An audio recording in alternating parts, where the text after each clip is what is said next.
아주 먼 옛날 세상의 질서가 막 잡히던 시절, 하늘의 천궁에는 인간의 운명을 다스리는 수많은 신들이 살고 있었습니다.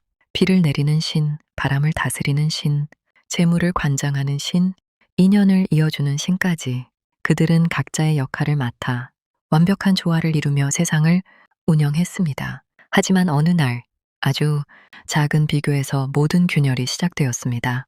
내 역할이 더 중요한데 왜 저 신이 더 대접받는가? 이 생각은 곧 자존심과 경쟁심으로 번졌고 신들 사이의 조화는 무너지기 시작했습니다. 갈등은 점점 커졌고 신들은 서로 등을 돌린 채 자신의 힘을 깨어두는 방식으로 싸우기 시작했습니다. 비의 신은 비를 멈추고 복을 주는 신은 복의 흐름을 차단했습니다. 이 전쟁은 충돌이 아닌 멈춤의 전쟁이었고 그 여파는 그대로 인간 세계로 이어졌습니다. 땅은 메마르고 노력해도 결과가 나오지 않았으며 사람들은 이유 없는 막힘과 좌절을 경험했습니다. 왜 나만 안 될까? 라는 절망이 세상에 퍼졌습니다. 사실 이 싸움은 아기에서 시작된 것이 아니었습니다. 모든 신들은 그저 자신의 가치가 인정받지 못한다는 서운함과 억울함 속에서 싸우고 있었을 뿐입니다.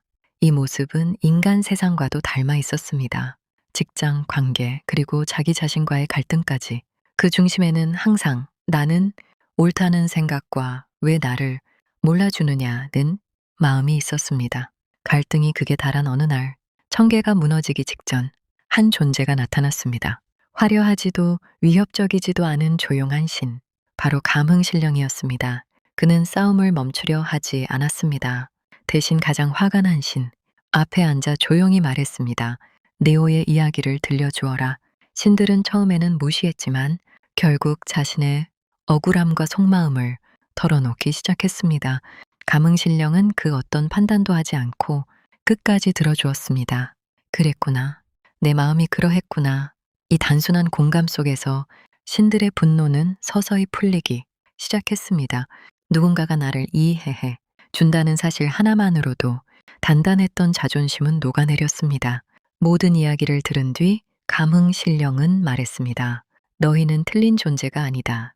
모두 각자의 자리에서 세상을 사랑했을 뿐이다. 다만 조율을 잊었을 뿐이다. 그는 신들에게 서로의 역할이 연결되어 있음을 깨닫게 했습니다. 비가 있어야 씨앗이 자라고 바람이 있어야 생명이 퍼지듯 모든 존재는 서로의 조건이었습니다. 너무 강하면 서로를 해친다. 서로를 살리는 균형을 찾아라. 결국 신들은 싸움을 멈추고 합의에 이르렀습니다. 그것은 패배가 아닌 더 큰 질서를 위한 선택이었습니다. 그 순간 인간 세계에도 변화가 시작되었습니다. 말랐던 땅에 비가 내리고 막혔던 일들이 풀리며 끊어졌던 인연이 다시 이어졌습니다. 사람들은 이를 운이라고 불렀지만 사실은 흐름이 회복된 결과였습니다. 감흥신령은 마지막으로 말했습니다. 갈등을 두려워하지 마라. 그것은 더 나아가기 위한 조율의 과정이다.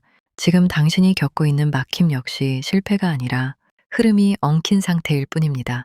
멈춰서서 돌아보고 듣고 조율할 때 다시 길은 열립니다. 이 이야기를 읽은 당신에게 필요한 것은 단 3가지입니다. 지금의 상황을 있는 그대로 인정하고 내 마음과 타인의 마음을 듣고 서로가 함께 갈 수 있는 길을 찾는 것입니다. 그 순간 당신의 삶은 다시 흐르기 시작할 것입니다.